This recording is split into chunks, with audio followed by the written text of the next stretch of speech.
Beberapa hari terakhir kita disuguhi pemandangan ayah Marsyanda mengemis. Banyak orang mengatakan seperti itu. Marsyanda pun mendatangi ayahnya dan tadi mengatakan bahwa ini semua justru bukan menjadi hal untuk merusak image-mu. Yes. Nggak ada hubungannya dengan itu? Nggak ada. Bagian mananya? Oke. Jadi sama sekali ini cuma kayak cerita hidup biasa atau gimana? Enggak ya. Kalau aku lihat sih, mungkin karena aku punya keyakinan kalau Allah melahirkan aku ke dunia dengan tujuan yang baik. Dan itu sama sih untuk semua hambanya juga gitu pasti. Dan aku percaya itu banget dari sejak aku kecil. Mungkin karena itu banyak hal-hal yang buat aku magical banget terjadi dalam hidup aku. Sampai ada orang yang bilang hidupku kayak sinetron banget. Iya, roller coaster gitu kayak ini. Ada yang bilang hidup jadi roller coaster banget. Iya, cuman justru momen-momen kayak gini adalah jadi kesempatan buat aku untuk berbagi sisi manusianya aku. Karena kalau orang lihat artis sisi manusianya dirimu. Iya, kalau orang kan lihat public figure harus perfect. Dan itu adalah definisi yang salah banget. Jangan, coba kita ganti definisi seorang role model tuh harus perfect, putih aja nggak punya kecacatan. Karena kenapa? Kalau punya definisi itu membahayakan kita, pertama. Misalnya tuh role model punya kekurangan, kita akan hancur hati kita, kecewa sama dia.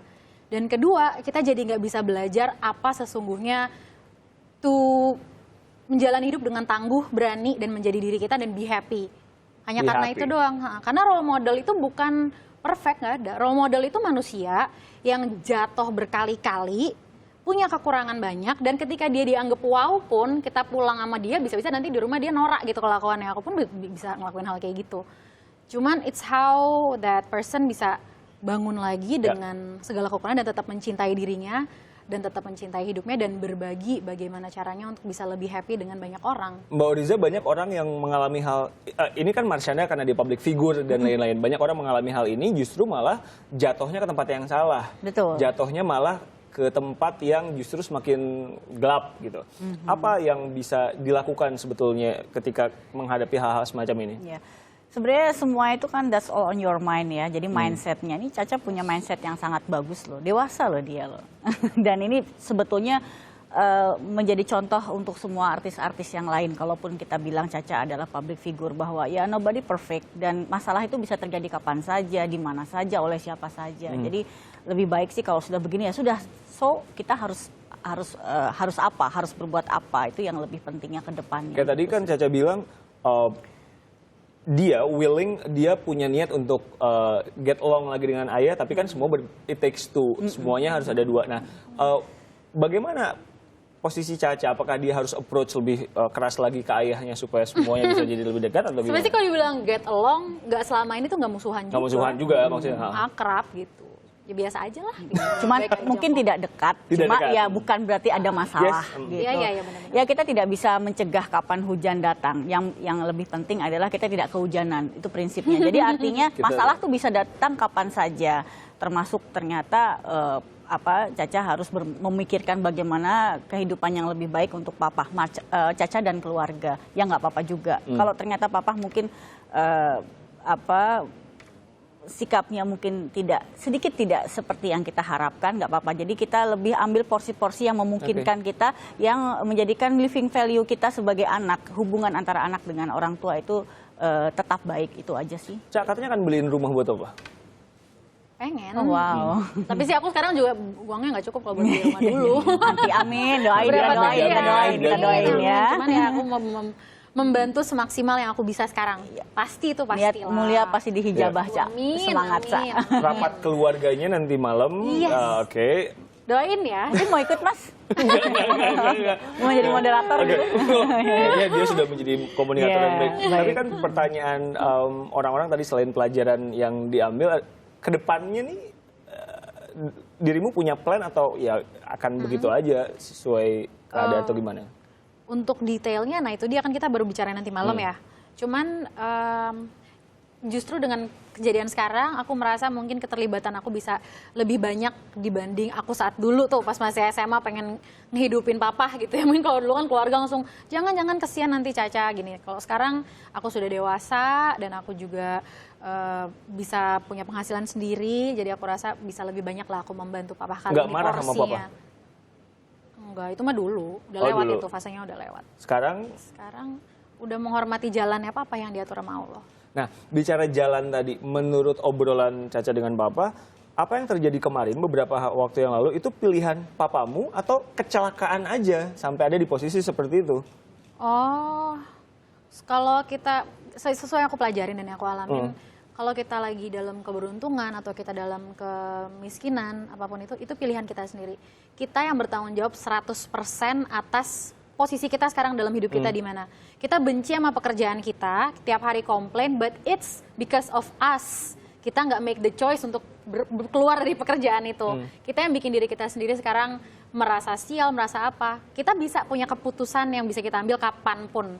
Dan choice itu selalu ada pilihan, itu selalu ada. Cuman ketika kita mengambil pilihan yang ini, and then setelah kita ngambil pilihan ini, itu kita semua yang create. Kita tuh nggak kayak, tiba-tiba sial satu hari ditimpa kemiskinan atau apa misalnya. Semua itu kita yang pilih.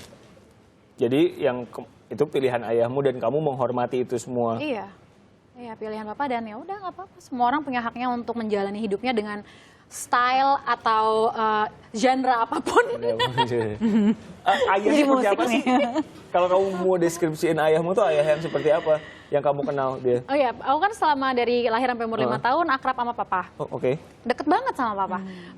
Kalau waktu aku inget dulu tuh Papa sifatnya banyak yang nurun ke aku. Apa itu? Lebih nyeni ya. Oh, oke. Jadi No mamaku wonder. itu kan, mamaku itu lebih ke keluarga yang otak kiri, yang bisnismen semua, data, logika, kantor manajer gitu ya. Kalau keluarga Papa sebaliknya, fun, loving, nyantai, laid back.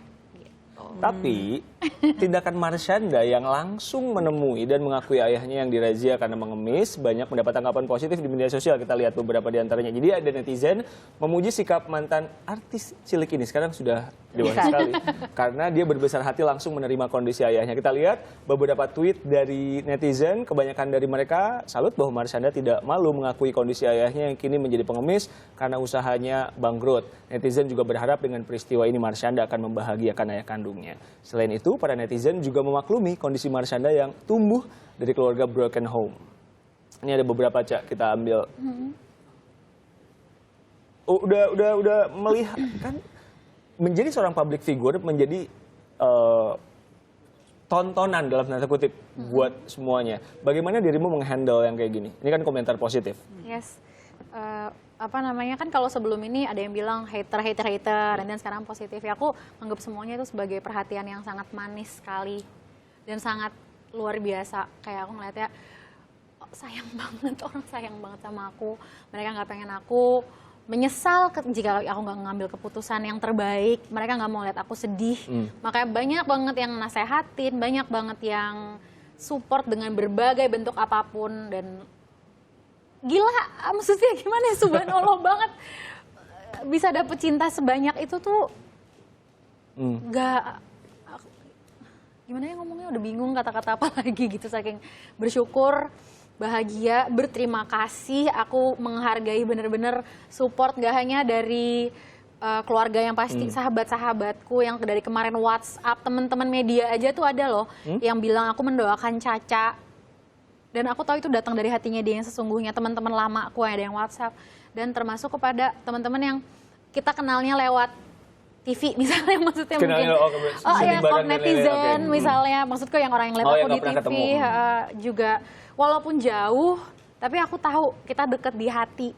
Karena itu yang aku rasain dari cara mereka berkomentar untuk aku. Dan ketika aku posting segala sesuatu di sosial media aku, memang aku selalu dari hati. Dan aku tahu mereka juga merasakan di hati mereka nerimanya pakai hati juga.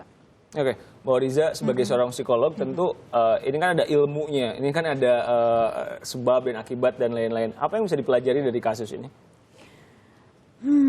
Ya, apa yang bisa dipelajari? Banyak banget ya, banyak banget. Bahwa sebetulnya apa yang menjadi masalah kita itu tergantung dan untuk menyikapinya itu tergantung dari mindset kita. Yang dia lakukan udah bener ya? Satu kata, Caca, you are rock. Dua kata itu, tiga kata, you are rock. Yeah, Anyway, lanjut. Thank you so much untuk supportnya Iya, lo. iya, harus disupport. Mau apa? Kita mesti apa gitu. Kita nggak mungkin mengeluarkan kata-kata yang negatif sebagai orang di sekitarnya. Kita itu mesti disortir, Caca, ya kan? Yang Feedback feedback itu mesti ya itu. Mana yang harus diselesaikan, mana yang harus diabaikan, mana yang harus dialihkan. Caca mesti pinter. Ya, sekedar mengingatkan saja ya. Kalau Thank you semua so much, dipikirin, bener-bener. kalau semua dipikirin, aduh ya tadi kata orang gini, abis kita. Sebentar, ini pertanyaan gak sopan untuk perempuan. Tapi kayaknya yang di rumah juga penasaran. Umurmu berapa sekarang? 26. Oh, 26. Oh, oke. Usai jeda kita akan ngobrol lagi Masih tetap muda bersama loh. kami di Kompas Petang.